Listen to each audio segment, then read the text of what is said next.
Number 3. It's not me.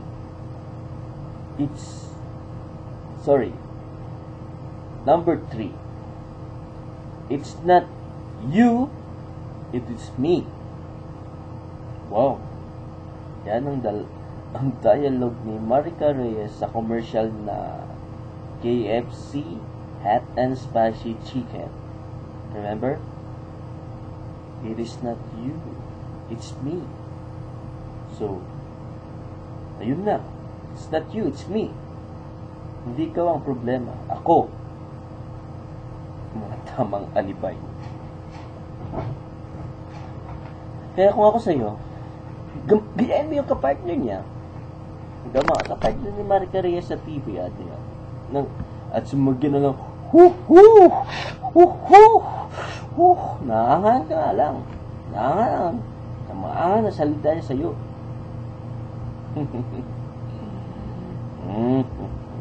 Ito ang mas masakit. Number 4.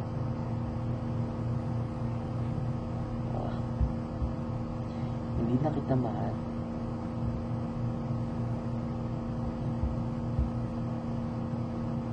Hindi na kita mahal. Meron ng iba.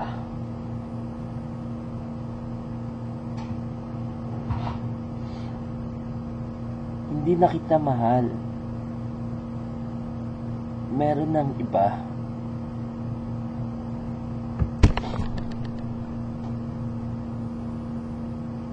Hindi na kita mahal.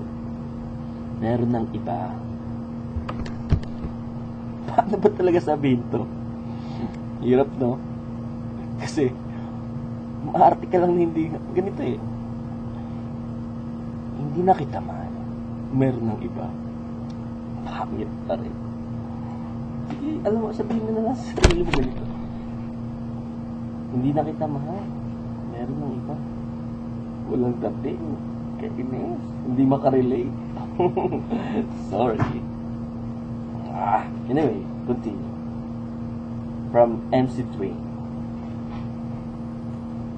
Nangyayari din ito madalas sa mga mag-asawa. Kasi minsan, nagkakasawaan na sila. Kaya pag may isa sa kanila din di matanggap ang desisyon ng bawat isa sa kanilang mag-asawa. Ayaw kong sabihin to. MC Twain. Anyway. Kumuha ng lubid. Kumuha ng laso. Kumuha ng baril na 45. Pumunta sa tulay. Lubid ay itinali. Uminom ng lason at ikaw ay magbigti. Sabay baril sa ulo. Morbid. Hindi kita binibigyan ng idea. Mas masarap pa din mabuhay. Lalo na pag sinuswerte ka, kahit gawin mo pa ang mga bagay na yan, tapos may himalang magaganap na katulad dito.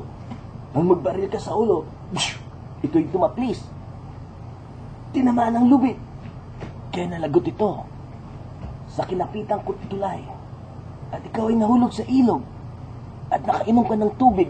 Kaya nailuwa mo ang ininom na lason. Oh, ang galing mo, MC Dwayne. Yes. Saludo ako sa iyo. Thank you. Angas, diba? Ibig sabihin, hindi mo pa talaga oras. Kasi, masamang damo ka. Masamang damo ka. Jotis. Magbabang buhay ka na. Number 5. Ikaw lang ang may nararamdaman. One-sided love ba? One-sided love ba? At marami pang senaryo kung paano ka nasaktan. You know what? Madami pang iba. Ang hirap kasi kung mahal na mahal mo, tapos ganyang mga approach ang maririnig mo, malamang kung di malakas ang tolerance mo sa pain, mabaliw ka na. Una, tatanungin mo ang sarili mo. Bakit? Bakit ako pa? Wala naman akong kasalanan. Nagmahal lang ako. Minsan, sinisisi mo pa yung nasa itaas kung bakit nangyayari sa iyo ito. Bibitawan ng mga katagang, ano ang gagawin ko?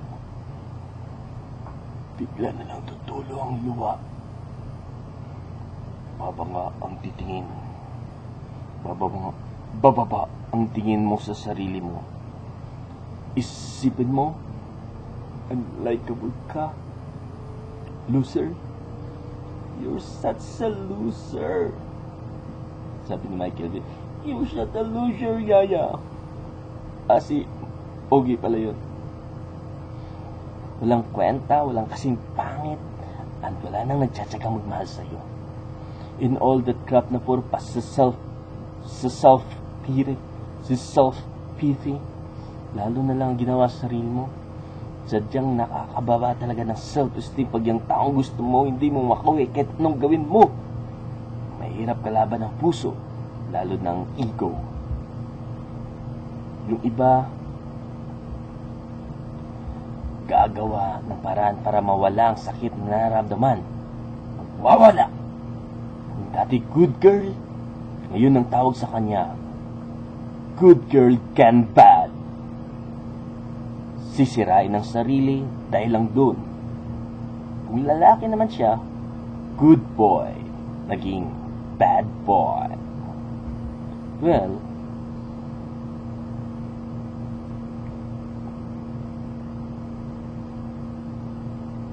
kung si MC Dwayne ang tatanungin nyo, dati na akong bad boy, pero nasa lugar naman.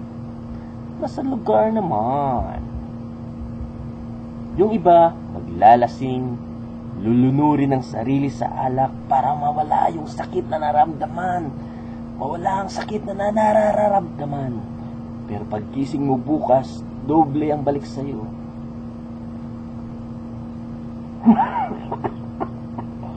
Broken hearted ka na. Broken head ka pa. Kasi masakit ang ulo mo sa hangover, pero andun pa din ang sakit sa puso mo. Yikes! Kaya blame it on the alcohol. Isisi mo sa alcohol.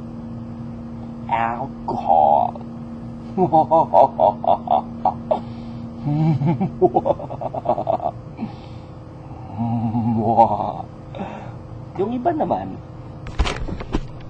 maghahanap ng panakit butas. Rebound, which is not advisable kasi lalo lang lalala ang sitwasyon. May mga tao kapag masasaktan at idadamay para mawala lang yan sakit na nararamdaman mo. May mga tao kapag nasasaktan mandadamay para mawala yung sakit na nararamdaman nila.